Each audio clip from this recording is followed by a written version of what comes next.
Hello friends, it's Trevor, it's Avery, it's Pat, it's the citywide special. The wait is over. James Harden has finally been dealt to the Los Angeles Clippers, along with PJ Tucker and Filip Petrusev, for a package of draft picks and expiring contracts, including Robert Covington and Nick Batum. What does this mean for the upcoming season? When will more moves be coming? The 2-1 Sixers take on the Raptors Thursday night. Dave Dombrowski addresses the media and sets the re-signing of Aaron Nola as a top priority for the offseason. The Eagles defeat the Commanders in a high-scoring come-from-behind win. A.J. Brown continues his historic season with another highlight reel touchdown catch. Jalen Hurts continues to play through a knee injury, however. How concerned should we be about the franchise quarterback? The Birds take on the dreaded Cowboys on Sunday. The Flyers have won some games and lost some games. All that coming up right here. How's it going, fellas? Pretty good. Good to be back. Had a little hiatus for a couple weeks. You know, I had to go get some R&R in Hawaii, but feels good to be back. Not happy about the cold. That was a bit of a smack in the face, but it's just kind of the same thing. It's a loss of the Phillies and then the cold weather, so it's just been a brutal return that way. But all in all, it feels good to be back on the East Coast. Back in the land of Miller Lite and Twisted Tea and Birch Beer. I had none of that for 2 weeks, so we're starting to get a little bugging out there. No, I'm kidding, but out there. You're going through withdrawal. Yeah, but not bad. Feels good to be back. Yeah, it's good to have you back. Shout out to Jonah for filling in admirably 2 weeks ago. Shout out to no one for filling in last week. Yeah, me and Trevor had to hold it down, but life's good over here. It is very cold. I feel like it went from being 80 degrees literally on Saturday, Friday, to being 40 degrees. Just like that's that East Coast climate, man. You never know what you're gonna get come early fall, early spring. It might be 80 one day, snowing the next day. But hey, I wouldn't want to live anywhere else, man.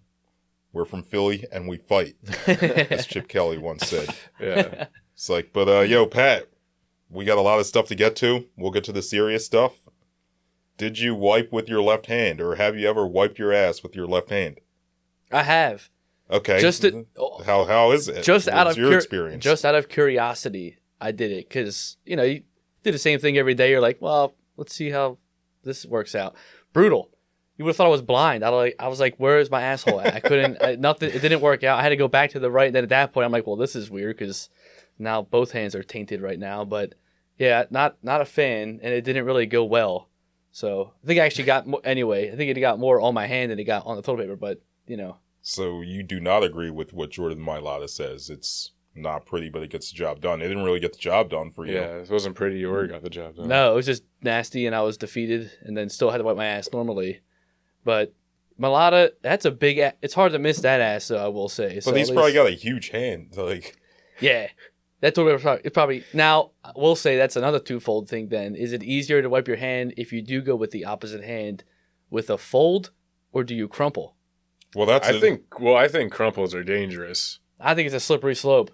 Yeah. Yeah. That's an entirely different debate. A fold, like folding versus crumpling. Yeah, if you got a fold, you know what you're dealing with. But if you got a crumple, you never know where that's going to break, where the little openings are. What kind of toilet paper you guys using that it breaks that easy? I always crumple. No, I don't think break. He means like when you first wipe your ass and then you get like the fold. You can get a couple wipes out of the pool, but if you crumple it, if you wanted to reuse that crumple pile, you don't know. You're rolling the dice right there. If you're gonna get a handful of shit and then wipe your ass again, why would you reuse it? You know what? Like when I'm crumpling, I just wipe once and throw it in there. You reuse it? No, I don't crumple ever. So when you fold, what? Well, you should see me do laundry. You do the when I pull the thing out, I pull the toilet paper out, maybe like 3 sheets, 4 maybe, give it a little fold, wipe the old ass, fold. What? Yeah, you can get at least 2 things out of there.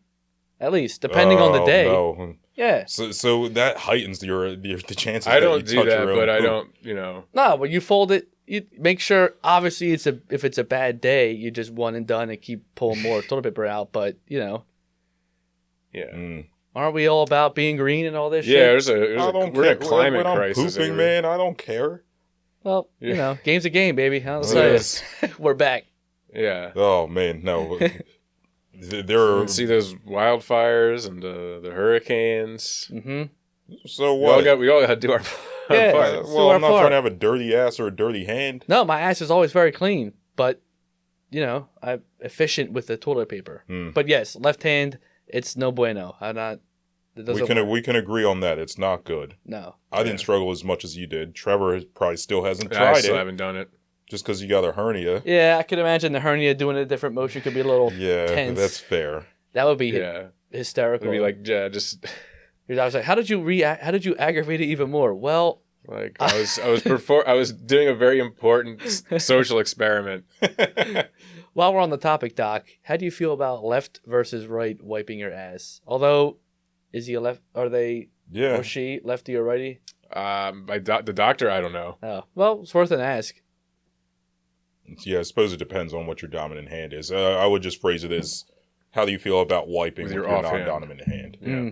And see what kind of response you get. He said, I have a bidet. Oh, all right. Well, that's next level. That's what we all need. Yeah, I've never used one. In Hawaii, they had a bidet at their house. Whew, man, it felt great. Yeah, I love a bidet. Oh, yeah. I've heard that they're amazing. They're real good. I don't think I've ever sat down on one that had one. The only bad part was I think it was angled differently, so I had to keep drying off my nuts too at the same time because my balls would get wet. You can control the water pressure. Yeah, well, no, I was only at like the third dot. I was only like, I wasn't, I was doing pretty light. I wasn't trying to blast my butthole, but it did get a lot of, you would just get a little after, a little splash right up in the old balls. It seems to make sense because, if you think about it, on what other part of your body would it be acceptable to get shit on and just all you do is just wipe it with a little piece of paper and call it a day? Like you would obviously be you'd be getting there with soap and all this other shit, but so why should that be any different? Makes sense that water should play a role. Right, you're not picking your nose here. You're wiping shit out of your butt. Yeah, like a nice little squirt of warm water, clean it up a little bit, man. Seems a lot more sanitary than just going in there with a piece of toilet paper, using it once, folding it, and using it again. I'll tell you what, though, then that method works great because it's usually fucking... It's mostly just to dry the ass at that you're point. Supposed to really, even with a bidet, you're still supposed to wipe your ass. You have to. Yeah, that's you're just still wet. Supposed to. You can't dry it off. Yeah. Yeah, you just gotta... I was at a friend's house once, so I will say, one last thing I'll say about the bidet. We were at a party, and...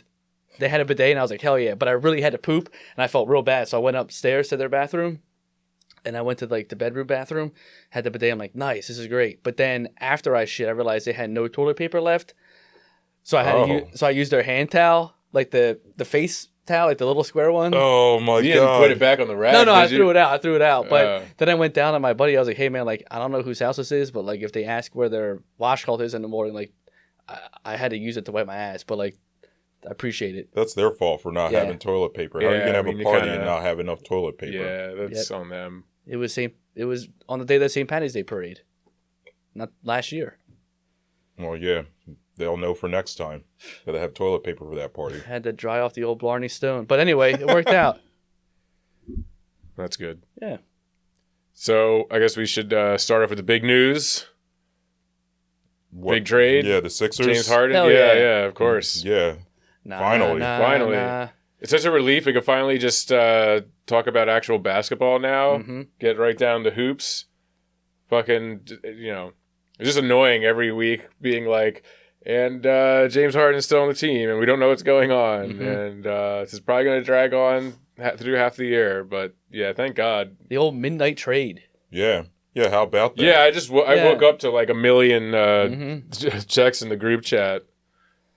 Yeah, that was wild, man. The Clippers, that's how they roll. You may remember when the Sixers traded for Tobias with them a few years ago. That was a 2 a.m. trade. Something about that franchise. I guess they just love to burn the midnight oil. But I don't care. They could have done it whenever, man. He's gone.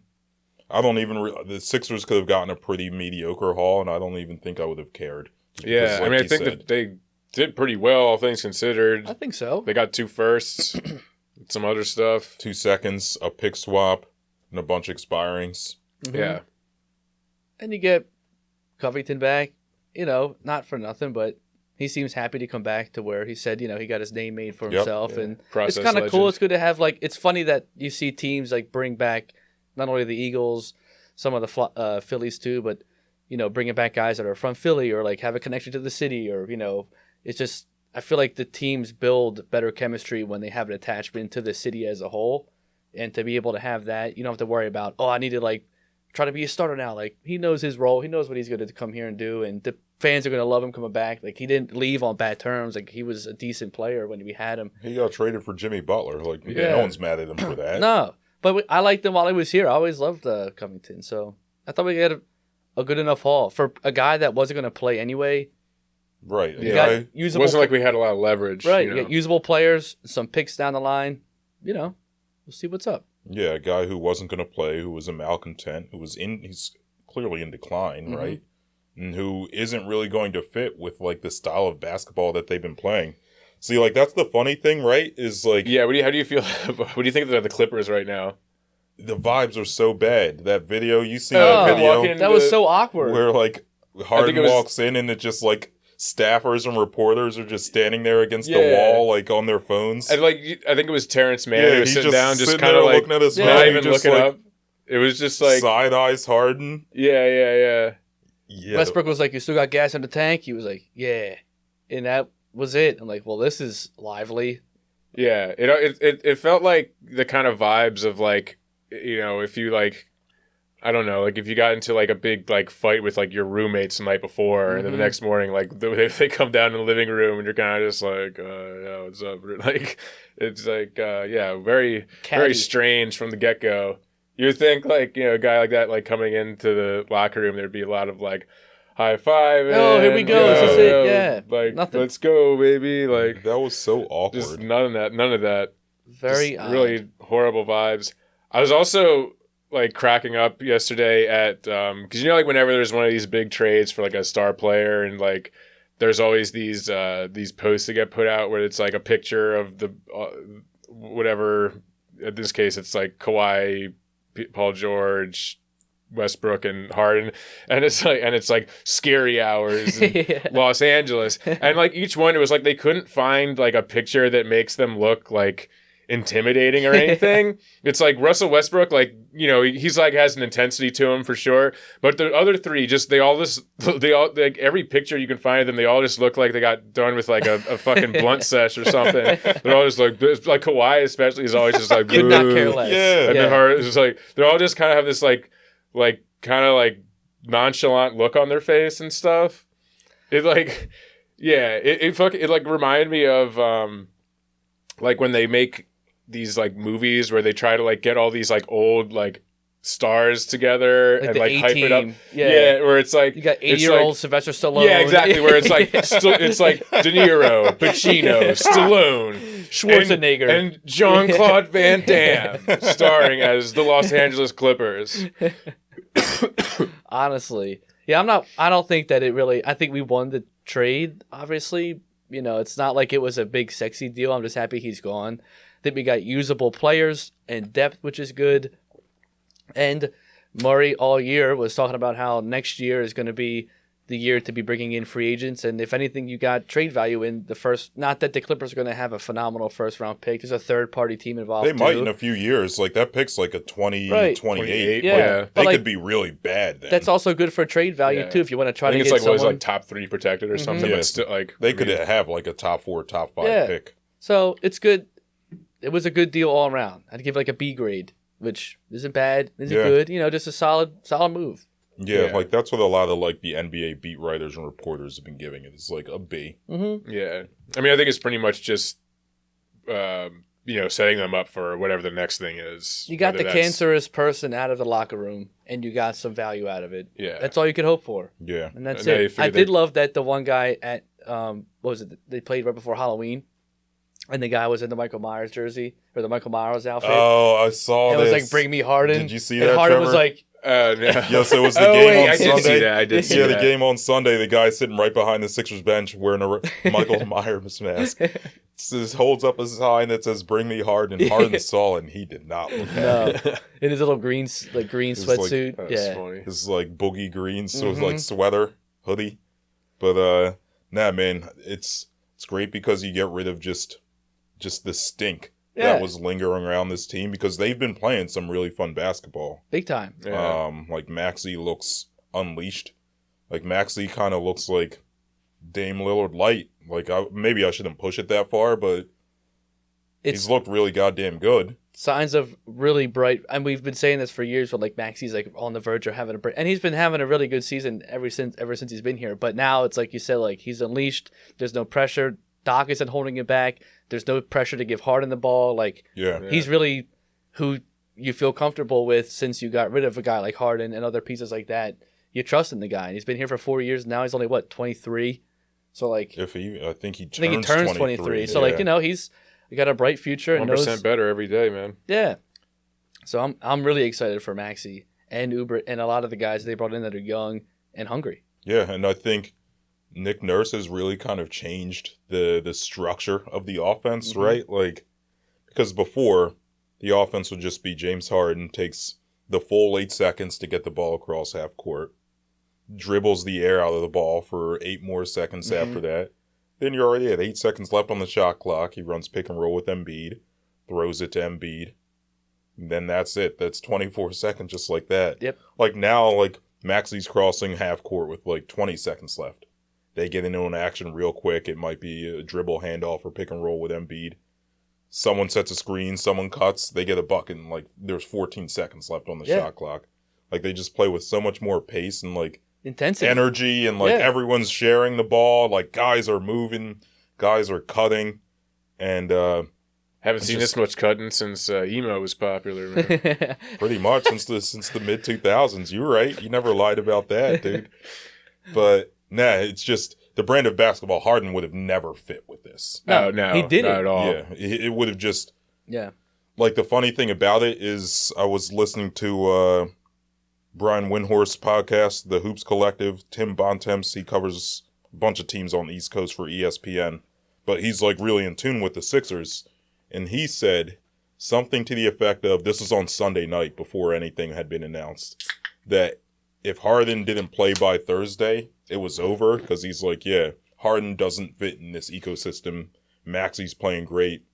And there's no way that they're going to ruin that just to fit Harden. So, like, after I heard that, I was like, oh, shit, he might be onto something. Then, sure enough, like, the next night. Yeah, because, like, the way their first couple games went, it was like, you can't be taking the ball out of Maxey's hand now. Like, there's no way you can go back. To give it to Harden for his stink ass, dude. Yeah. And they honestly should have won that first game, too. Yeah, that was a great bullshit. game. They should be 3-0. The refs. Yeah, there were some weird calls. Yeah. But also, I mean, if Embiid's 100% in that game, then I think that they win. Yeah. Yeah, he's been balling the last couple games. Yeah. Put up a nonchalant 34-14, 7 assists. Yeah, he's been passing the ball, too, really well. Which trying is to close the gap with Jokic, you know. Well, it should also alleviate the pressure on him. I mean, like you said, it opens up the floor play. Like, it opens up everything, and that's the offense is a living, breathing animal right here at this point. Fuck it. There's no expectation. And that's what's nice is that I feel like we have no... Obviously, as we get further in the season, we're going to put expectations on the team to be a playoff team and all that. But it's nice to just watch them have fun, watch the young guys evolve and do funny things and do crazy shit. And it's exciting to watch. It's exciting to just watch normal basketball. Yeah. You know what I mean? And not the same thing you've seen the last 4 years. It's like, okay, we get it. Like, okay, what else do we have here? And to not have to worry about the shenanigans with Harden. Yeah. Or before that with Ben. Oh, God. At least it was I like that it was a quick in and out. They had an issue. They didn't get it resolved in the offseason, but when the season started, they're like, we know they have a solid core team. Let's get this guy out, get some pieces, and let's boogie. Yeah, so what do y'all think about some of the pieces that they got? So the players, we already covered the picks. The picks don't matter as much. But the players, the picks matter a lot, but not for the basketball we're going to watch. This season, So they got Rocco, we touched on. Yep, Marcus Morris, shout out North Philly. Yeah. Nick Batum, he's a French guy. He's actually really good. I like Nick Batum a lot. And Kenyon Martin Jr., his dad was a hooper back in the day. He's pretty intriguing. He's young. He's like 22, 23. Yeah. Mm-hmm. So what do y'all think of them? He throws up some real mean slam dunks. I can get into that. Yeah.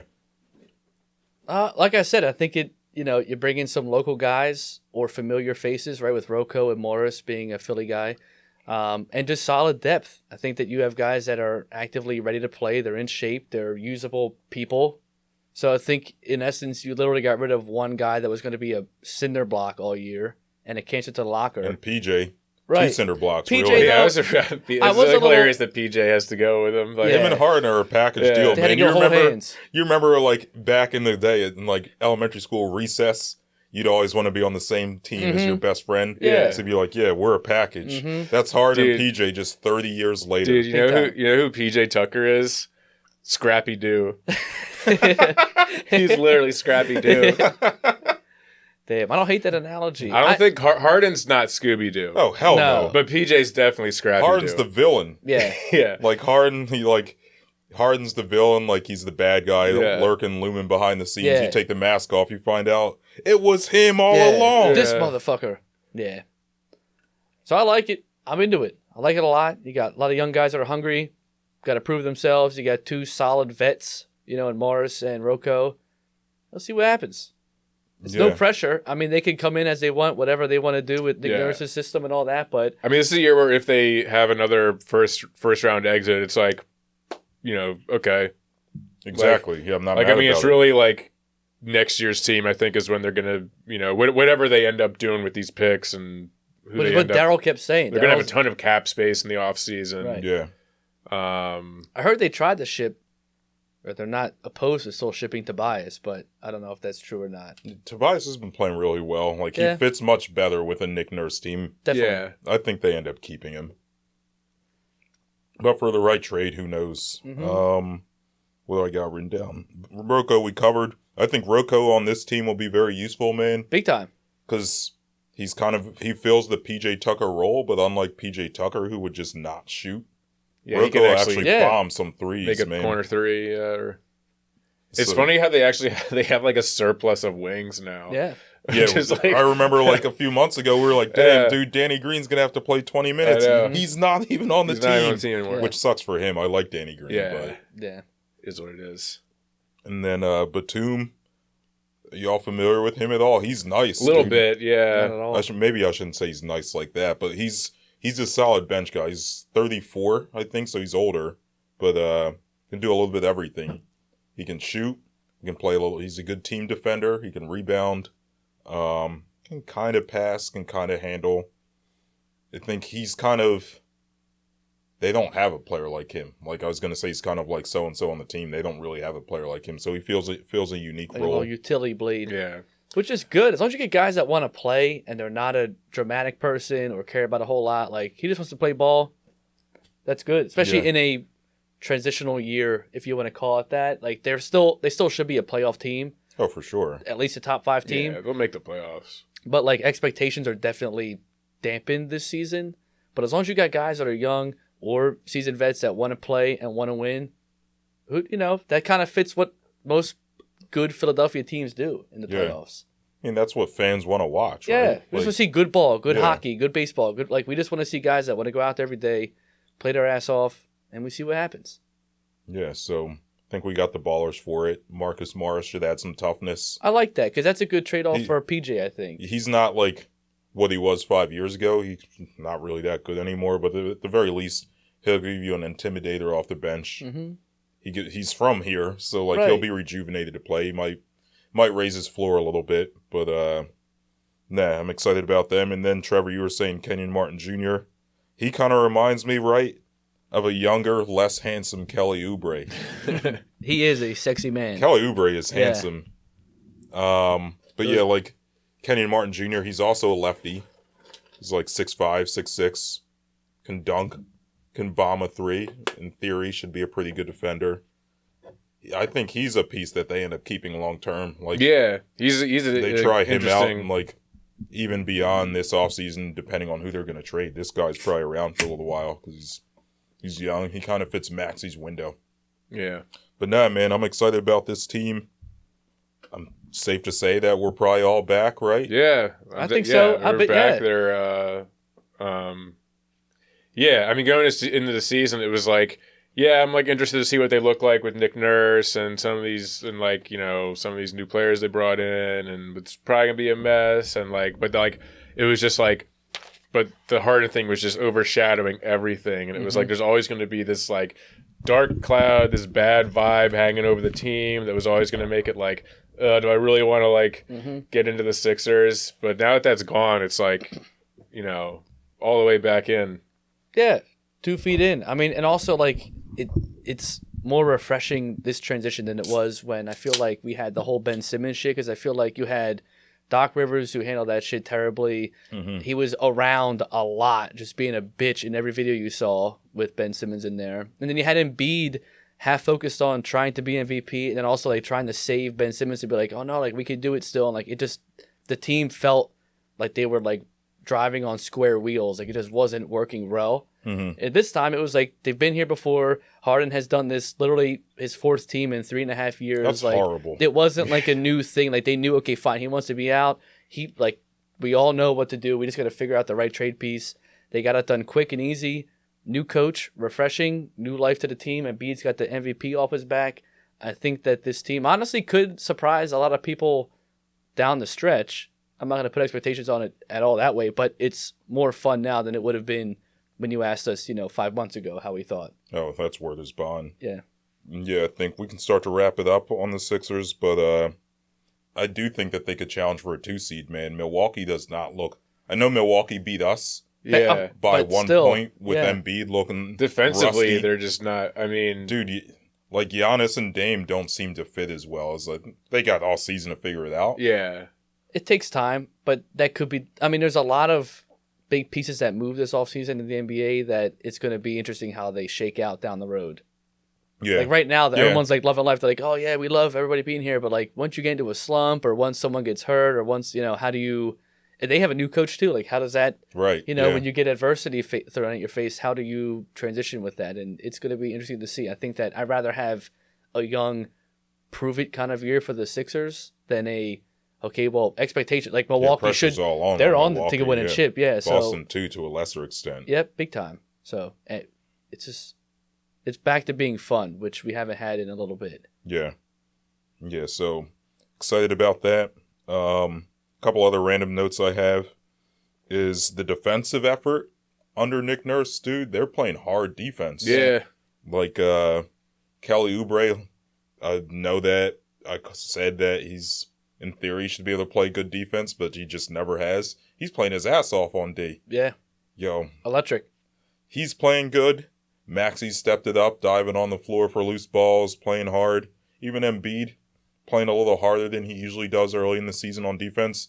I know he didn't have a great offensive game against Giannis. Defensively, he owned Giannis that game. Yeah. Like, he was playing his ass off on D. Yeah. I mean, that was like the one thing about like Maxey that was like...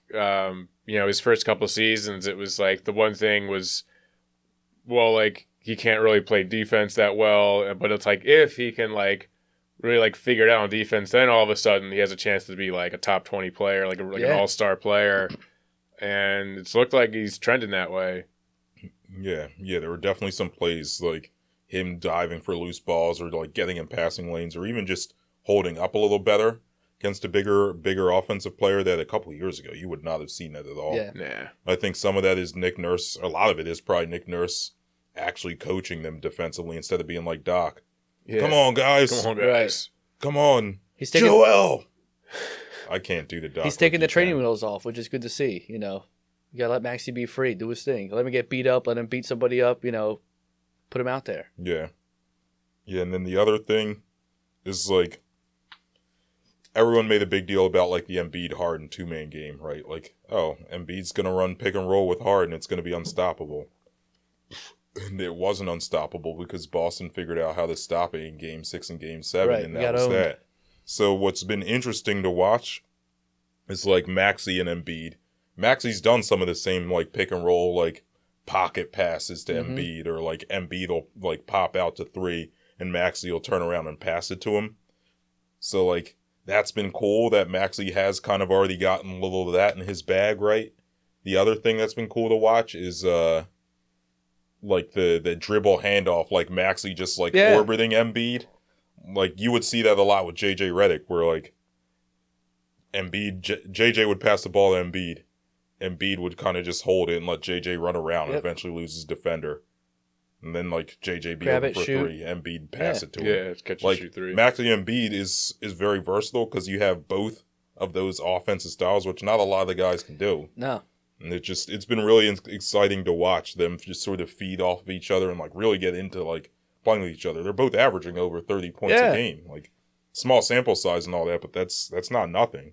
But not to keep it going for the Sixers, but like it's fun to see them play with the youthfulness that they have. Like that's always been the issue. Like you're bringing Harden, where like the team needs to go. They got fresh legs. They're ready to run around, do fun things, and like you can't rely on Harden's old ways of like doing his thing and having the ball and all this shit. Like let them, let's go. They're built to be fast paced and like hard. That's the NBA these days, right? And Embiid can do it. He's not like this big fragile last year guy. They were like the slowest, right? It's like, and I league. feel like that's what was getting Embiid hurt because like by the time he gets down there, everybody is blocking the box up. He's getting jammed up, smacked around. Yeah, give him some space. Let him play. Let him get a fast break with no one around him. He played fucking volleyball. Like the dude's built to be. Yeah, he plays soccer. Yeah, like he's good to go. Good soccer player. Yeah, his knees can't be getting hit like that anymore. Like let him. I'm excited about it, and it's just fun to watch finally again. Yeah, so I think that's all I got written down. Oh, I guess we can segue into the Phillies with this. But what about Pat Bev warming up in a Harper jersey? You seen that? He had to return in his Harper jersey. Yeah. He had to pay it forward. Each team's got to have a pander guy. Oh, Pat Bev's totally the pander. Bev's definitely the pandering guy. Fucking love Pat Bev. Yeah. What about the first game? I don't know if you guys saw this. It was the end of the first quarter, and he was defending Giannis and forced Giannis into a travel. Mm-hmm. Like, Pat Bev was just like, antagonizing him, and Giannis traveled. I started cracking up. It's just like, dude, that's the energy we need, man. Just this scrappy underdog. Yeah. Just the Philly guy, the consummate Philly guy, man. It's so much so that after the game Sunday, Kyle Neubeck, who covers the team for PHLY now, he was in the locker room. He's like, yeah, I can report that Pat Bev was drinking a Miller Lite. Hell yeah. That's our guy, dude. Yeah. That's our fucking guy. Yeah, for sure. I fucking love that. Damn. But yeah, I guess we can go ahead and segue into Phillies unless y'all got any other Sixers stuff. Nah, I'm good to go on that. Else. So yeah, Bryce Harper. Reason why Pat Bev showed up in a Bryce Harper jersey is because Game 7, the NLCS, many of you are probably aware of it by now. It's probably old news. But Bryce showed up wearing a Pat Bev City Edition jersey, which we didn't really talk about the City Edition jerseys. Yeah. We can save that for when they actually wear them. Yeah. But, yeah, Pat, we got to get your take on that series. You were out of town. It was... Well, it was fun to watch games very early in the day, so that was cool. But then it would also put a bad taste in the mouth the whole rest of the day. You couldn't just go to bed and sleep it off. I mean, a lot of ups and downs. It was great to see them have that big-ass win when they had 12 or so runs, and it felt electric, but that team... And I said this in the very beginning of the series. I wish we played them first. Mm-hmm. Get them. You did say that. Get them out of the way because they were a scrappy team. They were coming in hot. They reminded me of us last year, where like people didn't really think about them a whole lot. They were a decent young team, couple of rookies on the team, all this shit, and it bit us in the ass. I mean, I think Topper talked today too about I mismanaged the 7th game. He admitted that. You can't even get to that. You fucked up the 6th game too. Like it's not always about the 7th game. Pressure's high. I think at that point it's all on the players. Like everyone's got pressure. You're at home. You got to seal the deal. You can't expect to win. And Dombrowski said it the best. Like Game 6, Game 7. What were they? 0-25 at the top of the lineup. 1 for 28, I believe. Yeah. So that's what it was right there. I mean. Ranger pitches ass off. You only give up 2-3 runs in those 2 games in the first 5 innings. That's not terrible. But your bats are just dead. They died. That was it. That's what did it. Yeah. You can sit here and forever and just scrutinize all of the bullpen decisions and stuff, but at the end of the day, it's their top 4 bats just completely fell asleep, and that's why they lost. That's it. Yeah. You got here because you had guys hitting a home run a game for consecutive games. The NLDS they came in, it was nuts. They were hitting up fucking Trey Turner had multiple home run, multiple home run games. Had 2 multi-home run Schwarber, games. Guys were just going nuts, and you didn't have no small ball happened, no bats in general happened. Bad base running, bad stealing. Just when it came down to offensive play. What was the Game 7? Trey couldn't lay down that bunt. Yeah. And then Castellanos couldn't hit the ball in the air. Nope. Oh, yeah. Those it was just, just fundamentals. Just forgot all about them. I think that, it just is what it is. I mean, you can't win games when your bats are cold at the top of the lineup. And you can rely on Marsh, who was killing it. I mean, he was at least trying. He was the hottest bat we had in the NLCS damn near. But even Baum and, Stott, everything just kind of went cold. And that it is what it is. Like, shit happens that way with baseball. I mean, you play for 100, 200 games at this point. You're not going to win them all, but it was just deflating to see them go out that way with, no fight. It's called the Fighting Phils. They had no fight in them at all. Game 6 and 7 at home. It is what it is. But deflating. It was tough to hear. Yeah, what was that like in Hawaii? Well, they're all fucking... Yeah, what are they? West Coast. They like the Mariners. They like Seattle. They like San Fran. So they had no skin in the game anyway. So they didn't really give a shit. No Diamondbacks fans out there. Nah, not really. That's good. They actually like Bryce Harper because he's from Vegas and they call Vegas Hawaii. So I could see that. They like that shit. Okay. But nobody was really into and it was always at 2:00. So it's the best beach and surf time. So true. They'll get back to their sports. So not really worried about it that way. But yeah, it sucked, man. I mean, I was hoping to come back to catch a World Series at home, which would have been sick. Yeah. But, things are what they are, and we'll get them next year, I guess. The good thing is at least the team should still be pretty much mostly the same. But, yeah, just sucks to go out that quietly with no fight. Mm-hmm. And Harper, that's what it was, too. Game 7, we were watching that, and he had that one where he had a chance to pop it out of the park, and it missed in, the 6th inning. You could tell right away, I'm like, this is it. They're not coming back after this game now. Yeah. But what was it like here? Oh, I was home, man. Worse than being in Hawaii. I was gonna go. I was gonna go out for Game 7, and then I was just like, "Oh, I'm too scared. I don't want to be out and about. If they start losing, I'm gonna get complete Negadelphian." Oh yeah. So I just stayed home and just pounded alcohol and. Well, that's good. Then you go to bed early and call it a day. Well, I went to bed early, but then I woke up at 4 a.m. that morning. I can't believe they lost. I was just playing the game through my head for the next 2 hours after that. Yeah. It wasn't great, but it is what it is, man. Was down for a couple of days. Just got over it. Yeah, pretty much. Trevor, you were at the Cusk, right? I was, yeah. Yeah, I was there for a lot of the games. What was the Cusk like, Game 6 and Game 7? Like you would expect. When they were doing good things, it was a lot of fun. And when they weren't, it was fucking miserable. Yeah. But yeah, so after Game 7, I didn't really stick around after the game. I just went straight home. But yeah. I find it odd Game 7 though that they pulled Wheeler after an inning and a half, and 2/3. I think it was two and a third or something. I'd have kept his ass in there. He was just starting to heat up, to be honest. At that point, what are you saving him for?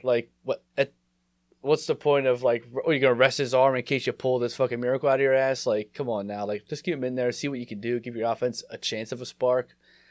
They just didn't have it. And the whole Wheeler coming in thing was also such kind of a bummer because I feel like that's one of the most exciting things about the postseason is when you have your ace starting pitcher come out of the bullpen and stuff, and it's usually because you're winning and you're closing the game. Yeah, our ace is gonna come in and close out this game. This fucking rules. And but then in this case it was they had to bring Wheeler in because they gotta bring him in. No one else. And it was just could get him out. Yeah, it was just miserable. Just ugh. And a lot of it too, I think good and bad calls, but the Diamondbacks also had some calls that were bad too, that were called on them too at the plate. So it's not even all about the umps at that point too, but they wanted it more. And you built that expectation of Citizens Bank is rocking. I love that shit. It's good to go. It's cool. But we're not perfect at home. Can't do it all. Yeah, we're not, it's not an invincible shield. You just go in there and just get wasted at Xfinity after every game. Stop doing that shit. I'm glad they got rid of the fucking song because I'm honestly they got to get rid of it. We haven't won in 2 years. I've been over that bullshit song. It doesn't make sense for a fucking hype up song. It's not even the right version. It's not the right version. It's a fucking stupid song. I can't wait to not hear that at bars all over. Like that drove me nuts more than anything. I don't understand that you could win a game and you're in the fucking clubhouse, all your boys shirtless, covered in beer and champagne, and that's a song you want to play to? What the fuck? No wonder they couldn't play at home for those 2 games. Yeah, like no. At McCusker's, like the one bartender there, like removed every version of that from the jukebox. Thank God. like last year he did. Good. Like, good. It's just like good. You're like you just can't find it on there. It's just fucking funny. Like, cars driving down the street. Ah, man, look, shut the fuck. I want to throw like a shoe at the car driving down the street. Like, it's just too much. It's annoying. It doesn't get anybody hyped. That song has loser energy, man. Why are you dancing on your own? Lame. You should be out there dancing with the people. You know what I'm saying? They were like, it gave us a spark midway through the season. Shut the I'm over that. There's so many songs out there in the world. Yeah. That ain't it. Well, wasn't that like Garrett Stubbs started that? Yeah, well, fuck him too. Yeah, I mean, his ass is gone. He's got to be gone. Yeah. Man. Like, they kept you there for a pump up, man. Bitch, pack your fucking bags. Dude. Like, we can talk more about the Phillies as the offseason goes on. As far as roster moves, we'll talk about a few here in just a couple minutes. But, like, Garrett Stubbs is a liability at backup catcher. Like, you don't need your backup catcher to carry your offense by any means. You don't need that. But you need them to at least be able to do something. Yeah, all he was good for was a bunt hit. Yeah. Like, and that one home run. That's the last game of the season when he was hung over, which I guess hitting a home run when you're hung over is cool. I did like that, but that was like that sick. Yeah, like that's the last game of the year. It was meaningless. Like JT's playing 140, 120, anywhere between 125 and 140 you games need a guy season. who can That's make him too not much play. when Exactly. your catcher's in his mid-30s. Right. Like, he should be playing 110 to 120 games a year, and your backup catcher should ideally be able to help you win another 20 out of those 42, 52 remaining games. But I'm just over the whole, like, part. I get it. You can be relaxed, and I like that Topper, like, brought that back into the clubhouse. At the same time, it's too chill, after every the vibes fucking are too chill after now. every series, you don't have to go get buck at Xfinity with some fucking. Come on now, what are you doing here, Castellanos man? out on a school night getting yeah, hammered. man, go home, go relax, like rest up, like, and that's where I feel like they just got fat and happy. Like, we're not a dynasty yet. Just because we get to the playoffs every year doesn't guarantee Red October. Oh, we're going crazy. Everybody, like, fuck that shit. They haven't done anything yet. This team is worth almost $1 billion in cap space the last 2 years, and they haven't done anything yet. Really, there's no hardware to prove it. So what you're gonna get?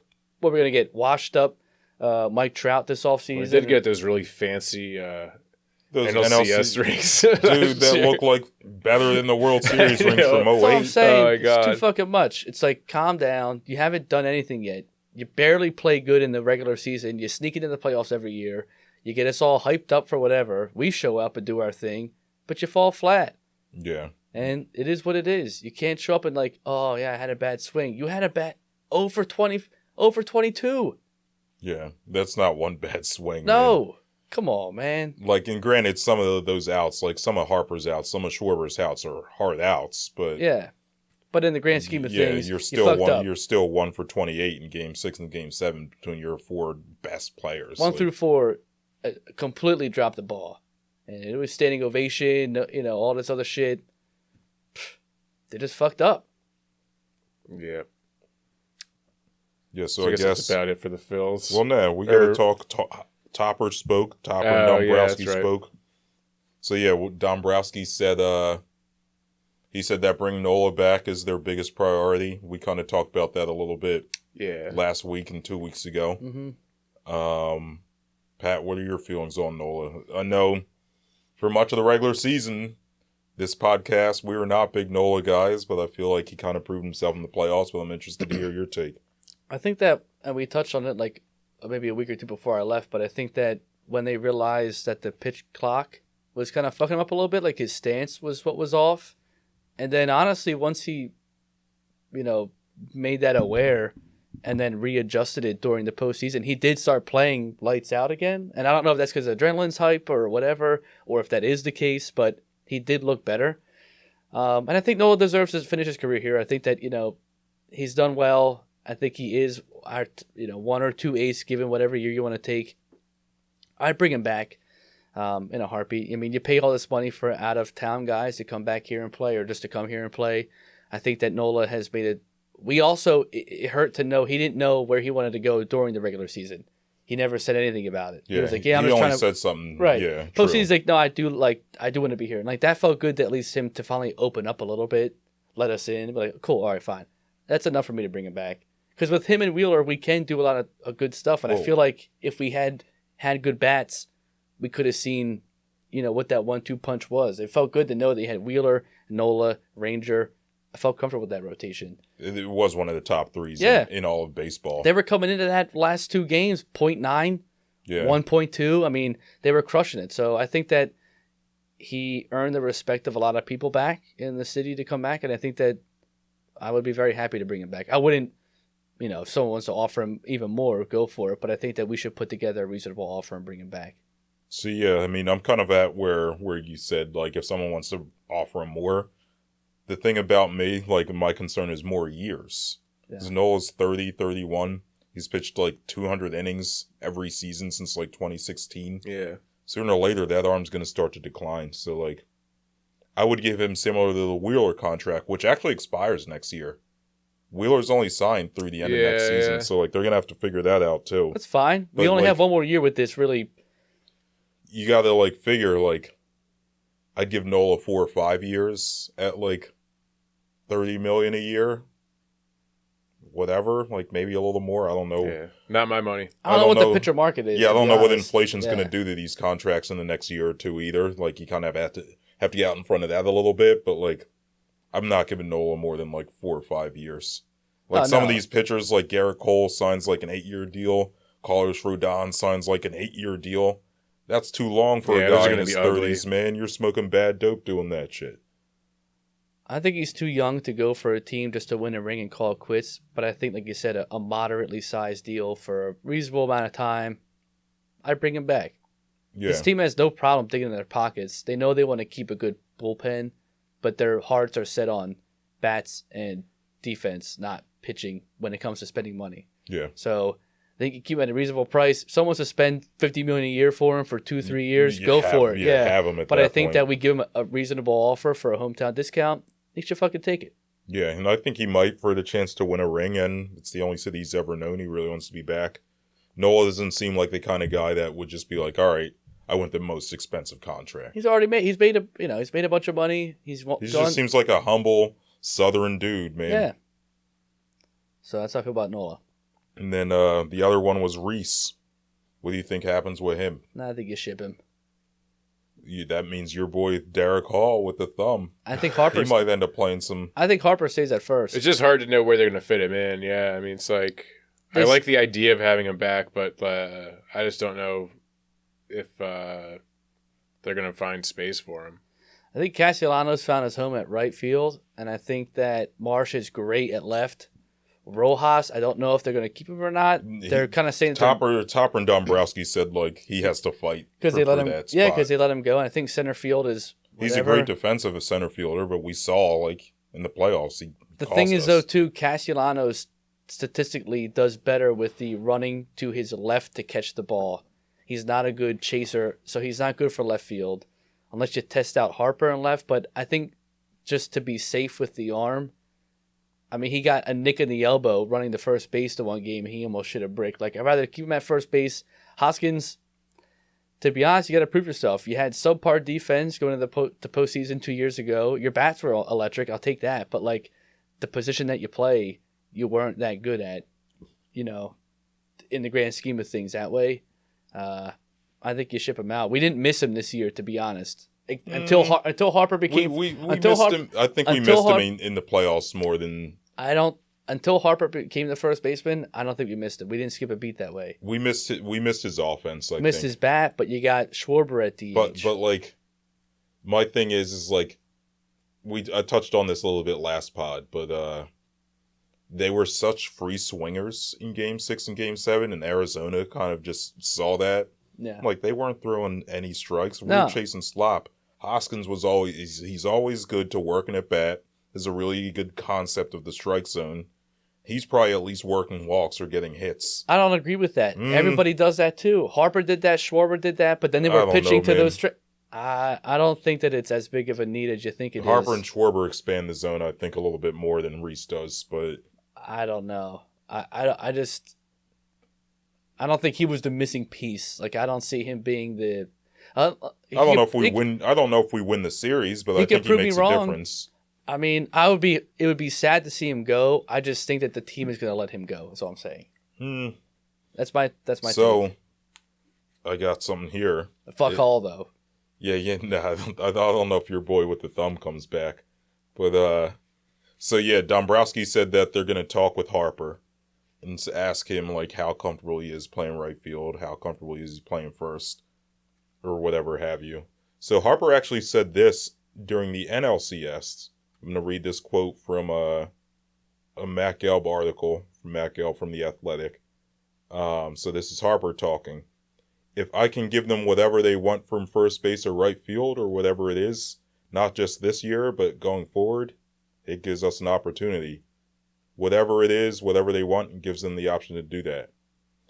Even if the Phillies retain Hoskins on a short-term deal, it's unlikely he'd be an everyday first baseman in the first year back from ACL surgery. Harper, before the NLCS, said if the Phillies re-sign Hoskins, he expects to return to the outfield in quote-unquote some capacity. Harper will be medically cleared to do that by spring training. He's enjoyed the time at first base and playing on the dirt has kept him engaged. He made some mistakes, but some of those were inexperience. He looks like someone who can play this position and play it well. I don't mind giving him the option, even if Reese does come back if Reese needs a day off, Harper said last week. Give him the option to put me at first base and they know, hey, we can put him there at any point and he'll be fine. That sounds like he's ready to go into the outfield. At least part-time. Yeah. So, like, do you end up in a situation where, like, Harper and Castellanos split in right field? Reese DHs some, Schwarber plays in left. Other times, Harper goes in left. It just sounds like too much. It just sounds like too much moving pieces around. It seems like that might be the route they're going to try to go, or they have to trade one of them guys. But you still got Schwarber for a year. You still got Castellanos for 3. You got them all for a while. I mean, I don't know. I mean, you keep Schwarber in left, you put Marsh in center, you get rid of Rojas, but yeah, that's the other thing. Where's Wet Brandon? I didn't even think center. of that. He could do center, easy money. He's got the speed for it. Yeah, that's fine. That's usually where they. Before Rojas started playing, that's where he would usually play. Yeah, that's true. Yeah, so, I don't know, man. It's going to be an interesting. It'll be something for sure. But I don't know. I don't have the answer yet. Yeah, no, I don't think they do. Mm-hmm. But we can sit here on this podcast on November 1st and act like we know what the hell we're talking about. Hey, Dave Dombrowski, you need someone in your analytics department? Take some tips. That's me. I'm repping the Eagles, the Flyers. I'll rep the Phillies next pod. Let's go, baby.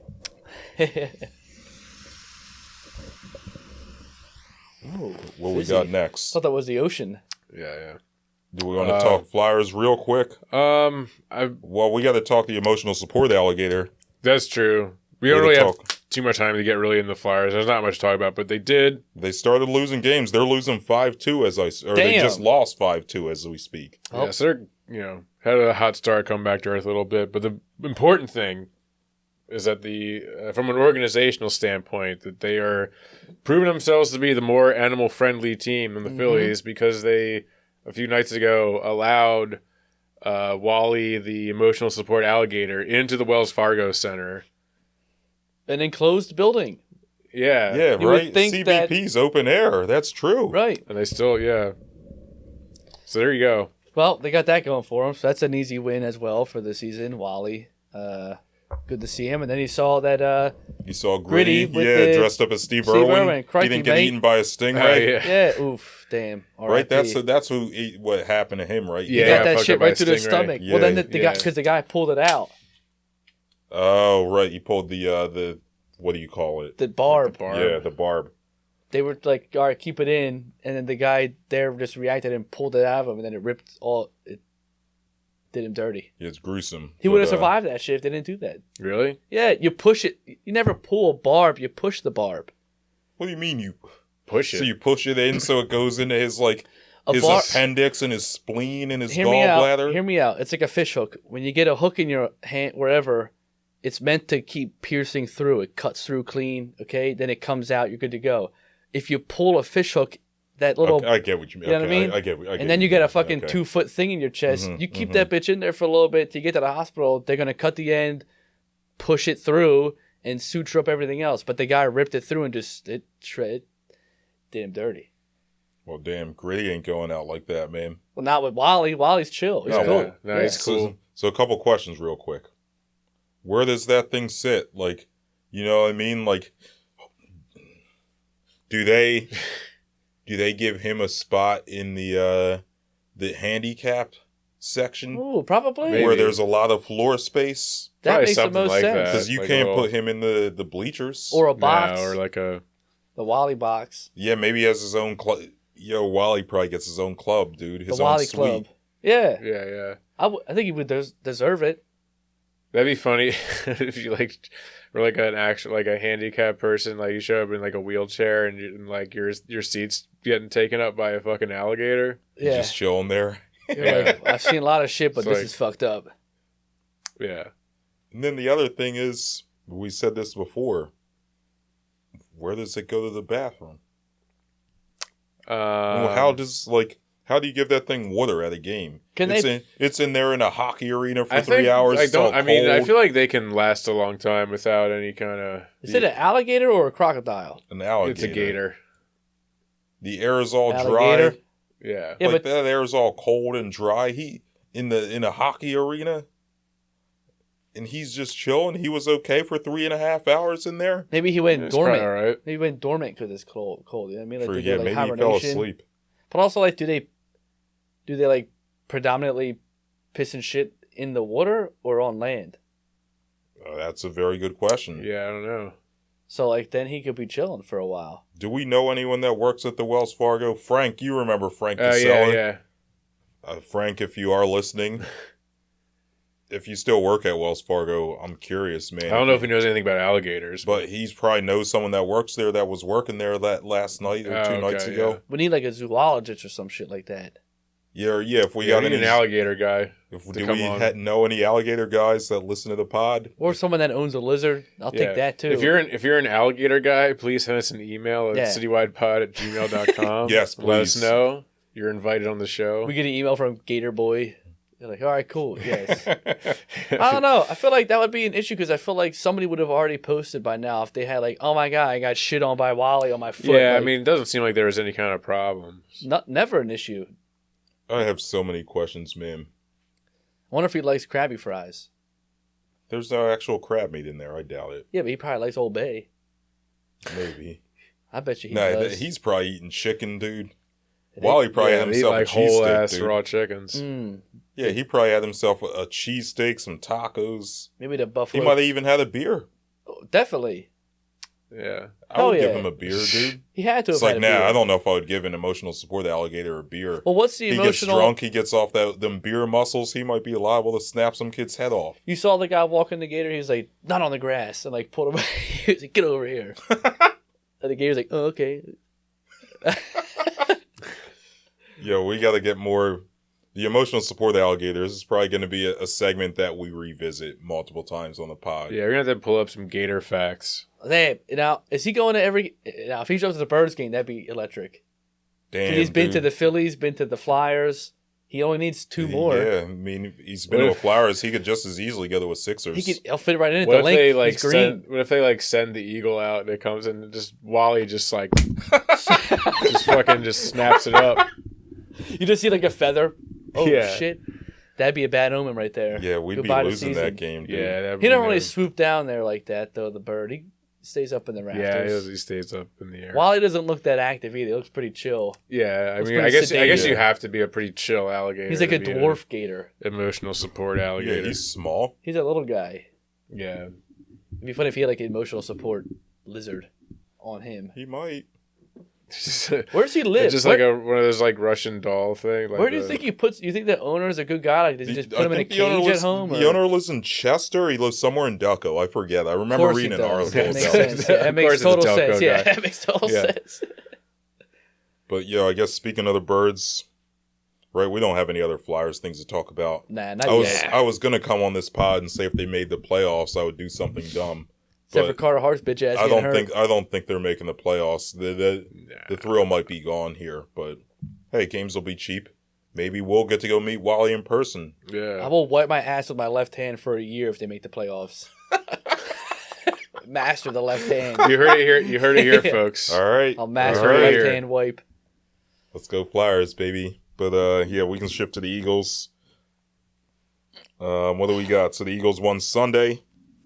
Beat the Washington Commanders. Josh Harris. Yeah, you know what's funny? Is we played the Jonathan Allen clip last week. Oh, man. Montez Sweat got traded. Chase Young got traded. Guess who's still there? Yep. Jonathan Allen, man. Still there. 7 years. He's cranky Still dealing with that bullshit. Yep. Man, I will say, though, he had quite the busy fucking trading day, I will say. He traded away James Harden and half other players, traded away Montez Sweat, traded away Chase Young. It was a busy couple of days in the sports world. Busy day for him, especially. Yeah, he probably got confused and tried to throw Jonathan Allen into the James Harden trade. Like, oh, sorry, I forgot who I was talking to. You're 300-pound, yeah, fuck that. But, yeah, man, good. Shaky first half, great second half. Hurts' numbers when he's playing from behind are out of this world. I think he's got like 125 QB rating this season. When he's got the lead, it's terrible. But the team, I think it's a good sign that good teams just find a way to win and persevere, and they don't ever. I don't doubt them when they're down. I feel like there's always a chance when they come back, and they do every time. The defense is shaky, but Hurts, he's that man. He's that dude. I mean, the defense has been shaky in both games against the Commanders. Yeah. They were really good in that Dolphins game. They were fine in that Jets game. They didn't lose us that game. No. You know what I mean? Like the offense. The defense has largely been pretty good for whatever reason. Washington had our number even last year. I mean, I think it's the Eric Bieniemy effect. Yeah. Yeah. But even last year, though, they gave us a hard time. Yeah, I guess he wasn't their O coordinator last year. They had Ron Rivera, though. He still knew a thing or two about how to beat us. Yeah. They knew what they were doing. But the team... Yeah, I'm nervous for Sunday just because I feel like every time we play the Cowboys at home, it's always just it just has that feeling of uneasiness. Yeah. Built up expectations. Everybody wants to kill Dallas, and they hate us, and we hate them, and blah, blah, blah, blah, blah. But it's going to be a fucked up day. I can feel it in my balls. I don't know, man. Mm-hmm. Your boys are going to be there. Yeah, we'll be rolling deep. We'll be there. Citywide special. Yeah. Yeah, they'll have to win just for us, dude. I can't wait. Trevor's got jury duty on Monday. Yeah, we got to make sure that he goes in there all hungover with a big hernia on his stomach. Just like, oh, I can't vote for anything right now. He's guilty. Yeah. I'm just gonna like roll in there like a crazy person. It's just like, they're all guilty. Send them all to jail. I would be here and today. then they'll just ask me to leave. Yeah. And that's how you... Sorry, I'm late. Yeah, jury duty. Sorry, I'm late. You gotta do something crazy enough to get kicked out, but not crazy enough to be put in jail yourself. That's I could do that. You gotta thread that needle, you know? I could do that. Yeah. What I'm we trying to need get out of that. is for the Eagles What to happens win. if you just don't show up? Nothing. I don't think anything. Nothing at all. I mean, they'll probably just send you another letter like, Dude, okay, you gotta come this day. Nothing at all. I feel like Dave would always say, right? Like, he would always get summons. He would sometimes get the text that say he'd have to report. Like, the night before, they'll text you, like, yeah, you got to report. And he would just never go. I mean, like, he's not around anymore for us to ask him what happened. At some point, but, you do get, like, a bench warrant or something. But it's like, I feel like it's probably got to be... You probably got to miss a lot. It's a lot. Like, it's not after one or two, because Dave definitely missed several. I don't think you really... They don't really give it... Also, it's like, probably the court of common pleas. Like, they don't... Yeah, who the hell cares? The amount of people that pick someone else. The amount of people that aren't showing up. Have you ever been there? Like have you ever actually gotten Never had to go in person. Had to go in person? No. Yeah, I've been there. Dude, a few there's times. like hundreds of people there. there. I've never actually gotten selected for a jury. Oh, I did a couple times. Really? Yeah? I always I check off the box that says like I don't trust the police, so they never select me. So this was the secret. You just check that off. They ain't gonna pick it. So I got picked twice, right? So the one time I got picked, I was still working at Wegmans, and like they didn't. I don't think they paid for jury duty. This was like 12 years ago or some shit. But so like I got picked for this case, and it was like a motorcycle accident. It was a he said she said thing. And like no one really was gonna come up fess up to who was at fault. It's like was like not a really high profile case, but for whatever reason, it was gonna last 2.5 weeks. Yeah. And my job wasn't paying me for that, and I wasn't using 2.5 weeks of PTO. Yeah. So I'm like, listen, man, I can't do this. My job's not paying me for it. I didn't tell them I had 2.5 weeks of PTO. I'm just like, no, I can't do this. Yeah, fuck that. So like, yeah, I got out. And then most recently, this was in Phillies in 2019, and we're actually going to Delaware. It was like a few days before we were going to Delaware to go down to Garrity's place or whatever, and I get like a jury duty summons, and I go. And I'm sitting there in the room, and they pick me, and they're like, "Yeah, so you said you can't go." They're like, "Why?" Like, man, I got an all expenses paid trip to Hawaii coming up. Listen, it's too late. This is in 3 days. I can't go. So yeah, I just lied my way out of it. Hell yeah. So yeah, you should. Well, you last time I had jury duty, like I obviously didn't get picked to be on the jury, but it was a homicide case. Ooh, shit! Damn, I would have taken that. Yeah, that would have been interesting. That's cool. Well, I mean, it's unfortunate, but like in a way, yeah. I mean, it's not to diminish whoever was murdered. R.I.P. Your life mattered. But, that's ass. Yeah. I'm not saying that. I'm saying like that's cool though. That is interesting though. Yeah. Maybe I should have. I can't remember if that was before or after I filled out the thing when we found out what it was for. But damn. Well, that'd have been interesting. Yeah, you probably get stuck on the. You probably have to go for. You might have got sequestered. You locked up in a hotel for a month. Yeah, damn. Not reading the news, no TV. Someone might have came after you. Yeah. Yeah, it could have been. You would have had a hernia and had been on someone's list. Please no. Yeah, damn. The hernia is bad enough.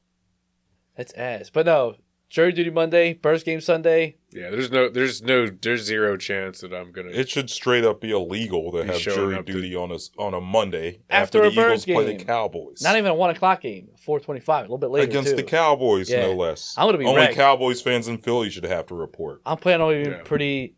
Well, it's gonna be cold out, so you got to drink to stay warm, obviously. So we'll be doing that. Gotta get that burn in this stuff. And there's gonna be I can feel it. There's gonna be a lot of fans in that section, Dallas fans. Oh, for real? Yeah, it's funny. My mom and dad were at the game, and my sister and brother-in-law, Sarah and Jay, were down there. They were like, "Man, all these people kept asking, like, oh, where's Pat at? Where's the other guy at?" So it's kind of fun. They were all missing me in my section, so it'd be fun to be down there. Oh, we'll all three of us be down there. They're not ready for that. I didn't prep them all, but it'll be fun. It's gonna be a good time.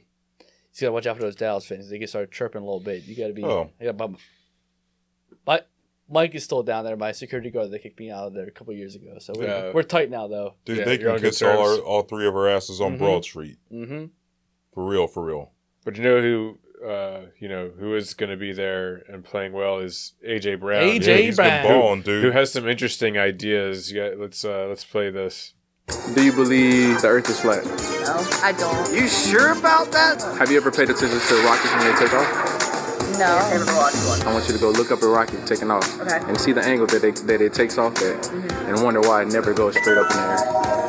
Do you believe the Earth is flat? What is that logic? I don't understand the rocket thing. He's saying if it doesn't go straight, because if it looks like it's going straight, wouldn't that kind of support the idea that it's flat? That's what I'm saying. So if it goes on an angle, why is he saying it should take off at an angle? No, he's saying it should take off straight.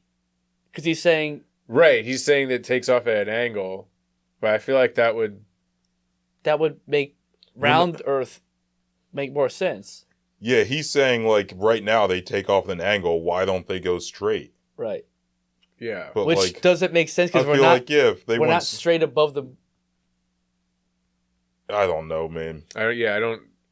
Maybe I'll have to go down like a little like YouTube rabbit hole of flat Earth stuff and really get to the bottom of the different theories and the ideas. That's AJ Brown. He could think that the sky was filled with pigs. Oh, yeah. Who was it that didn't believe that we landed on the moon? Was it AJ?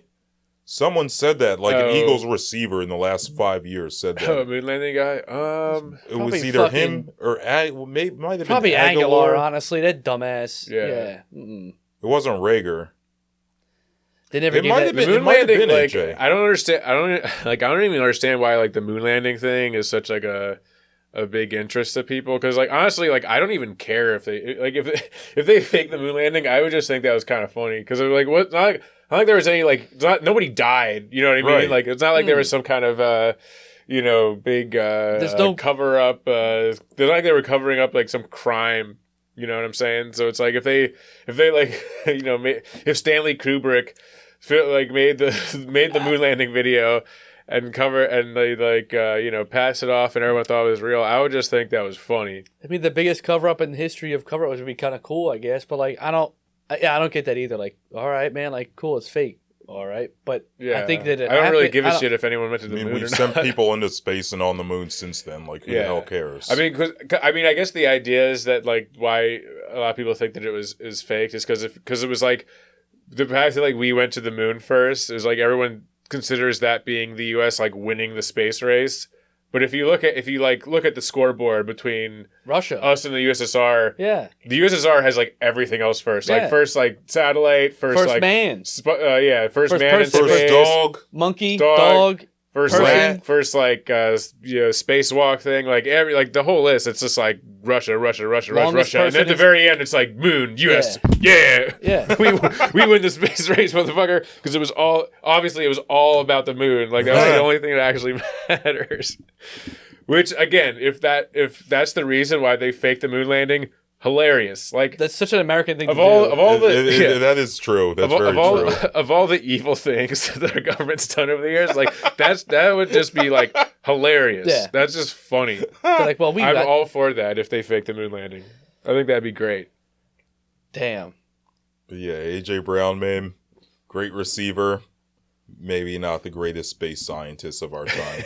Or just scientists in general. I mean, but that's fine. I don't give a shit. Yeah, he knows the science of catching the damn football. I'll tell you that. Yeah, both those touchdown catches, especially that dude first one where he caught it like this, and still got both feet in. Mm-hmm. Just like damn. And even the second one was beast mode, dude. Yeah, he had the guy just gripping him up. Yeah, still just stuck his hands out and caught it and just fell into the end zone. He's a goddamn monster, dude. He should be getting MVP votes. Most receiving yards in the first 25 games to start their career as an Eagle in the history of Eagles. AJ Brown. Yeah, even more than T.O. Honestly, Tyreek Hill just set the record for quickest to 1,000 yards within 7 games. He's at 9:31. He's 9:30. Yeah, he was right there. If he got a hot start the first 2 games, he'd have been right there too. The dude's an absolute stud. He's phenomenal. Great hands. Physical guy. Tyreek Hill can only beat you if he gets around you. AJ Brown will run through you. I mean, Tyreek Hill's pretty physical. He's just not as big. He's not as physical as fucking AJ Brown, though. Not at all. Not at the catch point. After the catch, Tyreek Hill's pretty damn physical, though. Not sure. I get that, but they're not comparable at all physicality-wise in that sense. No way. No way. I'll admit AJ Brown is more physical, but I think you're shortchanging Tyreek Hill. I'm not. I'm just saying that he's predominantly known for his speed and hands and elusiveness. He's not known for you try to tackle AJ Brown, you get bruised also. I can't tackle Tyreek Hill either. Because you can't catch him. That's my point, though. But even if I could, I wouldn't be able to tackle him. I bet you would be able to. Nah, he's rocked up, dude. Are you serious? So here we go. Tyreek Hill, if you're listening to this shit. Parking lot, Wells Fargo. Someone can throw the ball real quick. We'll see what happens. Mm-hmm. All right. Yeah, but I guess we can talk about this game on Sunday real quick. We've been going a minute. It's our first pod back with a full crew. Yeah. So, for this game Sunday, I know you said you're a little nervous, man. I am too. Mm-hmm. We brought it up in the open. Hurts is nursing that bulky knee. Yeah. It's been confirmed it's a bone bruise. Those usually take about 3-4 weeks to heal, at least. Well, he still threw 4 touchdowns and for 300-plus yards. Yeah, I mean, Hardy had his best game of the season. Yeah. But, against Micah Parsons, it's a little different. You remember the game last year when we played them at home and Hurts, what they were doing, they were running zone reads and read options and just leaving him unblocked. And Hurts would just read him, and if Parsons went that way, Hurts is out. If Parsons is playing just intermediate, Hurts is passing. If Parsons is covering Hurts, he's handing it off. If Hurts can't run because of his knee, Parsons doesn't have to respect Hurts sprinting out. Like, I'm a little concerned. Could also be a little fog of war thing because he got asked about that today in his interview in the media day. He just walked off the stage. I don't think it's as big of a thing as people make it out to be. Dude, did you see him after the one play in Sunday's game? When they were trying to hurry up? Yeah. He was running like me after I thought I tore my ACL that day. Yeah, that was. I'm not worried because it hurts his knee. I think I'm just worried because they always build up these games for this shit. It's gonna be a tough, hard fought game. The division plays hard against the buys each other. after this week. I'll say that much. Yeah. I think that it could go one of two ways. Is it gonna be very neck and neck, or we see Mariota in the fourth quarter to seal the deal because we're gonna be so far ahead. Oh, okay. Because the Dallas. I wasn't sure we were going with that. Not for that. No, I know. But that's what I see it because Dallas doesn't really come back to back games to do that. They were at home. They blew out whatever. The Rams, fuck the Rams. It does seem like they've either played great or awful all year. And they haven't really played anybody yet. I mean, they lost to Johnny Gans. You know what I'm saying? They haven't played anybody. So I'm not really overly concerned about them that way. However, from a divisional standpoint, we just tend to play weird against divisional opponents. We saw it against Washington already. We're going to see it against Dallas coming in.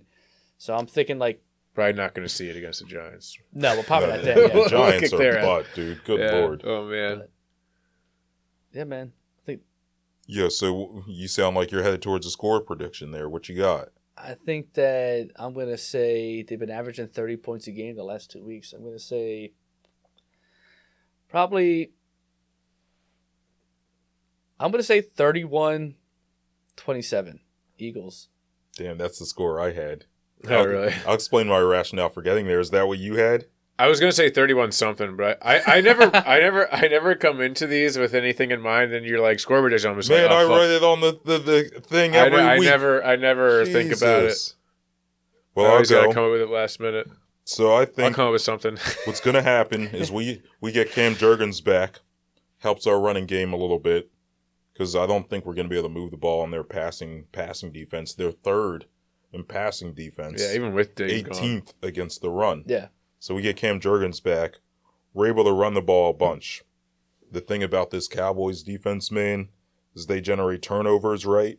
Like they have the last 3 years. And their special teams too. Yeah. Yeah, their special teams is banging. Yeah. Like probably the most credit I will ever give Dallas on a Philly Sports Pod. But so yeah, I think special teams and the turnovers are going to allow them to keep it close. But what's going to happen is we're going to stop the run. Our run defense is diesel. Yeah. And you stop the run and make them one-dimensional and make Dak have to pass 45 times, we know he's going to make a couple mistakes. Yeah. Whether it's a fumble, whether it's a couple interceptions, whether it's one of each, he's going to fuck up once or twice. He always does it. Kevin Byard? Yeah, Kevin Byard. Maybe he comes up with his first picks. I shouldn't say pick six, but his first pick. Just say it. It could. Or a fumble return for a TD. We'll say one or the other. James Bradbury had his first pick was a pick six for the Birds.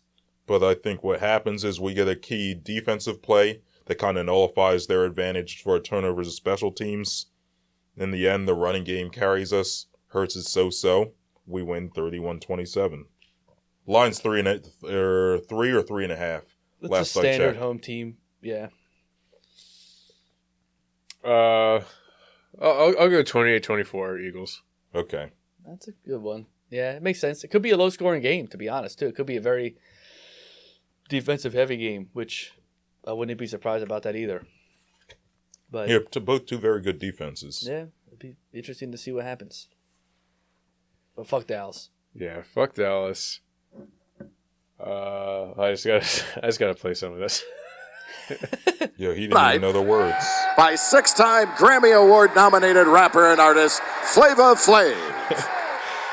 This is Flava Flav singing the national anthem at the Bucs game.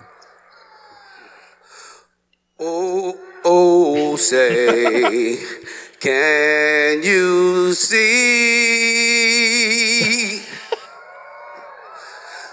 by the dawn's early light? The best part is the Boy Scout troop. Oh, yeah. What so proudly we This is a guy who definitely believes that we land on the moon. At the twilight's last eyes gleaming, whose broad stripes It's so funny because like he wasn't even like stars through there's only like a handful of Public Enemy tracks where he's like the main guy. I love the finger snap. Fight for the right here. He said, ramparts we the color guard trying to remain serious and like. and then just Boy Scout Troop 431 over here. Oh, this is where it gets. Oh, these notes. And the rockets red glare. He hit it though. He went up there. He got it. Barely. There are a couple times he forgets the words. I like when he gets a little bluesy here though. No, he says prove to tonight, Yeah. not three tonight. Yeah. To it though. Put his own spin on it. Yeah. He freestyling. Still there. Here we go. Oh, say, does that star He's running out of air. spangled banner yet wave? Or the land of the free and the home of the brave. You think it's over? You think it's over? Of the brave. Of the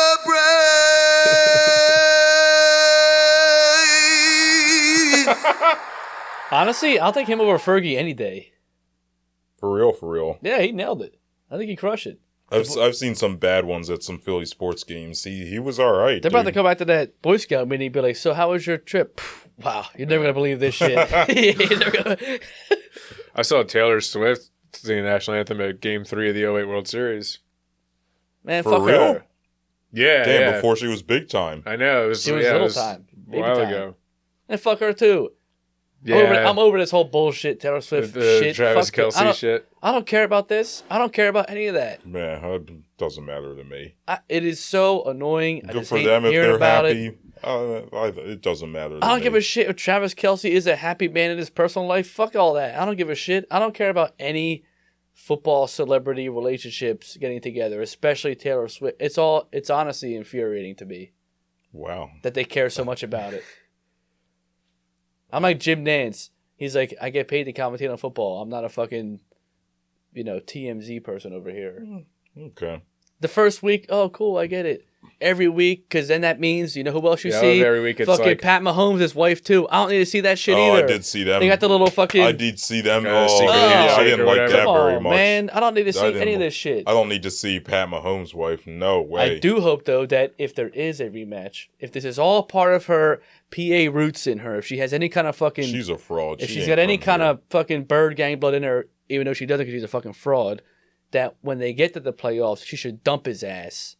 And then he'll get all in a fucking whirlwind of dump emotion. his ass, release a whole So album she's got about it. some ulterior Yeah, motives. she'll have a new Yes. tour the next year then. She can diss him everywhere she wants to go. But then also, the games that she's not there, he's been playing like shit, to be honest. His stats She wasn't there last game and they His lost. stats are ass. That's a He good averages point. almost... Apparently, like Mahomes Mahomes had was the sick. flu, and it was a blizzard. Well, Yeah. fuck his bitch ass too. I don't care about Pat Mahomes either. He's won his rings. He's done his due. He's the best thing, whatever. I get it. Honestly, I'm over this whole fucking Yeah. team. He can- Andy Reid, I was happy for him when he won the first ring. After last season, fuck the Chiefs. Yeah. I'm over them. No, I hate the Chiefs. I fucking I hate think them. they're very unlikable. Fuck them. I got Pat Mahomes in our fantasy league, so I'm hoping he does something for me. Well, good for that. But other than that, fuck that guy. Kermit the Frog, Yeah, motherfucker. I'm over that Fucking guy. in his big gaudy mansion. Terrible stats this year. I was a little washed up. The best quarterback, Tom Brady, could make chicken salad out of chicken shit. I don't know why Mahomes can't. You play against Denver Broncos and you lose because you got a little In a blizzard, and he because had you got a the little flu. because you got a little tummy ache. Jesus Fuck that Christ. guy, man. Eat some soup. Come on, man. Yeah, eat some of that Campbell's Yeah. turkey soup. Call it a day. We're over it. Fuck the Chiefs. Fuck the Cowboys. Yeah, fuck the Cowboys. Fuck anyone who's not the Eagles. Go Birds, baby. Go Birds. Birds all the way. Oh, and fuck James Harden. Yeah, fuck his bitch ass too. James Harden. Good luck in at the lesser LA team. Perfect. That was I meant to say this earlier, but that is like the perfect team for James Harden to go to. With like you have like the glitz and glamour of Los Angeles, but like no it's got to be like the team that no one gives a shit about. That's true. Fans. Yeah. No pressure. That's perfect for him. He ain't playing with LeBron and AD. Nope. He's playing with washed up Kawhi. Yeah, Paul George and Westbrook. He's working up them wine deals now that he's on the West Coast. Yeah, he's gonna go visit his Napa Valley winery in person more often. Well, that will just about do it for us here tonight, ladies and gentlemen. Please leave us a 5-star rating and a review wherever you get your podcasts. Give us a subscribe on YouTube. Follow us on TikTok, Twitter, like Instagram. Us on YouTube too. Yeah, like those videos. You gotta like those views up. We haven't been saying that. Yeah. And please send us an email at citywidepod@gmail.com. And from all of us here at the Citywide, good morning, good afternoon, good night. Peace. Go Birds.